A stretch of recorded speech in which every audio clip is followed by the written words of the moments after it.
রে কান্দিস না।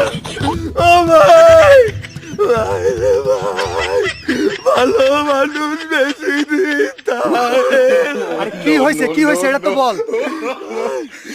ওই সাকিব খান, কোন সাকিব খান?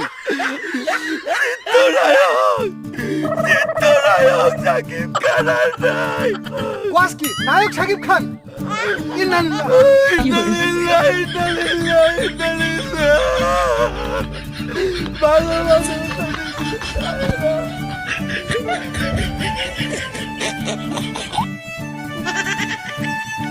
খবর শুনছেন? নায়ক আছেন আমাদের সাকিব খান, নায়ক কিছুক্ষণ আগে মারা গেছে। আরে স্যার খবর শুনছেন? আমাদের নায়ক আছে না সাকিব খান, নায়ক কিছুক্ষণ আগে মারা গেছে।